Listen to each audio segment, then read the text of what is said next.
Thank you for listening to BizPod with me, Paul. And me, Rachel. Our weekly business English podcast where we talk about the news, social media, and hot topics from a business point of view. You'll get a podcast and links to the articles we discuss. This way you can share your thoughts too. Join us as we discuss what's on our minds this week.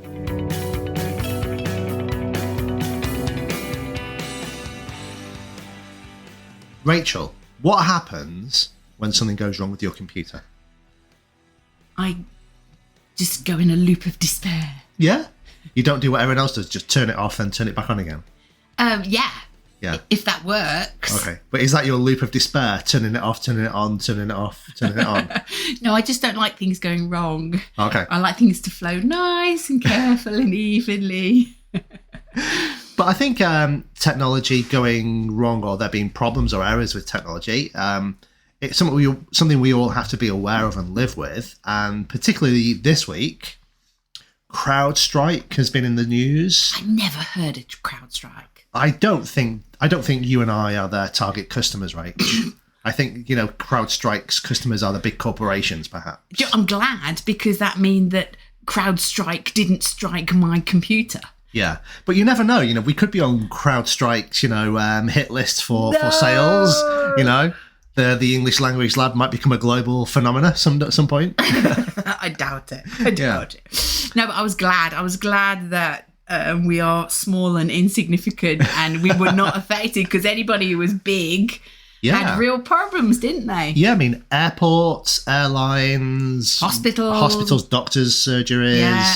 Pharmacies, they couldn't dispense. Yeah. Train stations, any kind of infrastructure. Yeah. It wasn't just infrastructure, banks, or any business that had, big global businesses that used a Crowdstrike product were all affected. Or rather, a Microsoft product. Well, I think it was a combination. Was it? Crowdstrike with Microsoft Windows, yeah. So if you were a Mac person, were you safe?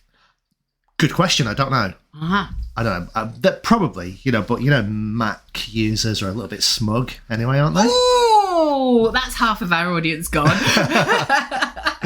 Probably more than half, to be honest, but you never know. They're richer than we are, that's why. But you can imagine all the Mac users, no problems, I've got a Mac. Well, there you go. Yeah, but no problems for us, because we're small and insignificant and don't use Crowdstrike. Yeah. But do you have any idea what or who Crowdstrike is? Something to do with security, cyber security. That was my understanding. And it was some very, very small file, some kind of update file. Yeah. That I cannot, for any, I cannot imagine how on earth there was an error in it. It was so small. Okay, yeah. They're a cyber security services company. Mm-hmm. I don't know exactly what they do, but apparently... the share price of their share price has plummeted in recent days. Yeah. But usually they say any publicity is good publicity. Well, yeah, people now know who Crowdstrike are. Yeah, well, definitely more people do than before. Yeah, but I mean, there's going to be a lot of people, especially with travel, when people's flights were cancelled. Was it one airport in England, 350 flights were cancelled? Yeah. And the travel insurance is not going to pay out? Yeah. Because it's one of those sort of act of God, well, not act of God, but so unusual. It sort of falls outside of the remit of insurance coverage. Yeah, I mean, they didn't cover for COVID. They didn't cover for this. I mean, it's getting to the point, it's like, what does your insurance actually do? Actually cover? Yeah. What does it cover? Yeah, it is crazy. Yeah. But then we think about the modern world. I mean, our modern world is based around technology, the use of the internet. Based on the use of the internet and technology. We're all reliant on it pretty much every day. More so since the pandemic. Yeah. But I think problems like, issues like this with the Crowdstrike Microsoft issue, the problem, it shows how vulnerable we are, perhaps, because we rely so much on technology. Yeah. Now, obviously, older people like you and me, we remember going to work before computers, where everything was in files with a piece of paper, and you had maybe a computer, but you didn't have, it wasn't Web 2, it wasn't interactive, it was Web 1, wasn't it? And you had to print something else out. I think you're showing your age a little bit there, right? Yeah, I know, but for us, having to go back to pen and paper wouldn't exactly be a problem. No. But I think a lot of the processes these days, they were talking about at the airports, they went back to the old system of checking people in manually. Yeah. I think the problem is a lot of people won't know the process, or the process has been broken down and made integrated into technology so much that you can't do it manually. Yeah. I do remember my first proper job, going into an office. I don't know how many people were in the office. It was, a fairly large open plan office, and there were no computers. No one had computers. It's interesting. In such a short space of time, realistically, we've gone from an office where there was no computers to offices that just completely rely on computers and technology. Or people, nobody's in the office because they're all working remotely. Yeah, like us, for example. Yeah. You mean we've got a posh office somewhere? Of course we have. Is it in Milan? Yeah. Our office is in Milan, but we just work from home. It's just easy. We don't like the commute. Okay.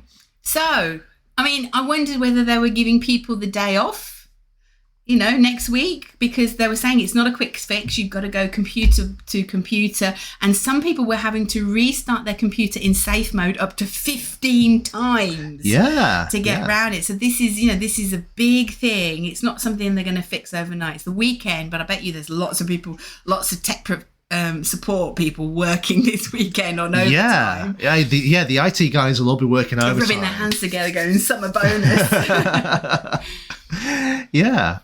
It does, again, it shows the vulnerability when one company's product goes wrong, and that can have a global effect. Because watching the news, I think, this began as something that was realised, people realised it was happening in Australia, then that quickly sort of spread from Australia around the world to affect pretty much every country that has Windows and CrowdStrike products. I bet everybody in some way or other will be affected. We were affected. We'd signed up for a webinar, hadn't we?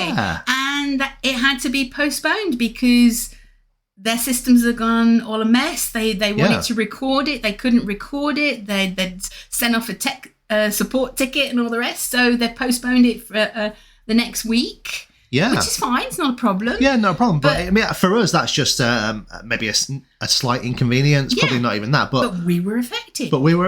Yeah. So probably everyone has been affected in some way, even if you don't realise it. You're being affected by these things. Yeah. So, what's the solution? Well, I don't know. But I think for you and me, like you said, we're okay with pen and paper. Yeah. If you look at my desk is full of paper. Yeah. I have paper everywhere. I rely on paper. I think it would hit something like this, something like technology not working would hit younger people harder than it would hit us. They don't know how to operate without technology. They don't know how to deal without technology. They don't have to talk to people without technology. Yeah. Their social skills are so reduced. They have a concentration of a gnat these days. Okay. That's my personal opinion. So that's the rest of our audience. Everybody's gone. So we've lost the Mac users, and now we've just lost anyone sort of younger than 35, I think. Is that young? 35 and under? I think. Well, I don't know. Possibly. Okay. So apart from alienating the rest of anyone else who might still be listening, I don't know what is the solution to technical problems like this. Well, firstly, I would say don't rely on one company. Everybody relying on the same company to provide the solution. Okay. But then it's going to be difficult, especially when it comes to security issues, for different companies to, they don't want to share their secrets and their backdoors to their code and all the rest. So I don't know. I'm not a tech. What do you think? I don't know. I don't think there is an easy solution to it. Especially as you think going forwards, we are going to become even more reliant on technology. Turn the internet off, everybody goes back to pen and paper. Okay. I mean, when it comes to particularly social media, I am 100% behind you. I think for a lot of people, though, turning the internet off would be the equivalent of humanity going back into the cave and using stone tools. Whereas for you and me, it would be peace, tranquility, time to read without interruption. It'd be difficult for us to do our job. Maybe? Yeah, that would be a challenge. No more podcasts. Yeah, that's true. Maybe we could retire early. Yeah, and what? What are we going to eat? Fresh air. Yeah. But I don't know. Cyber warfare is something that we should consider. But I don't know what the Americans, what the Russians, what the Chinese, and what other countries are planning or developing.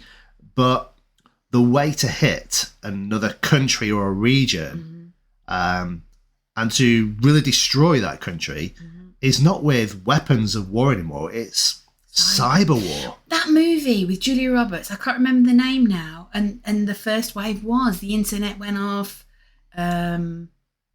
Yeah, there was a movie, wasn't it? Yeah. I'll see if I can find it was on Netflix. I'll see if I can find the link and everything, and I can't remember off the top of my head what it was called. No, I can't remember what it's called, but it was an interesting movie, yeah. Yeah, and it was basically, there was an attack, a global attack, and the first wave was cyber. Yeah, the first wave was all sort of, communication was cut, and then I can't remember what the next wave was, but you saw the waves. Yeah. Yeah, it was interesting. Yeah. Yeah. Also, what about Die Hard 4? Ooh, was it a fire sale? Yeah, Die Hard 4, the fire sale, where they attack all the critical infrastructure. Yeah, traffic lights. Yeah, including traffic lights, yeah. Great movie. Yeah, Die Hard 4. Yeah, one of the best car chases. Really, really good movie. But we're big fans of Die Hard, aren't we? I must admit, Die Hard 4 was a pretty good movie. Very good. Yeah. But we should watch it later. Let's watch it later. Okay, we'll watch Die Hard 4 The song's good as well, isn't it? Yeah, I'm going to die hard.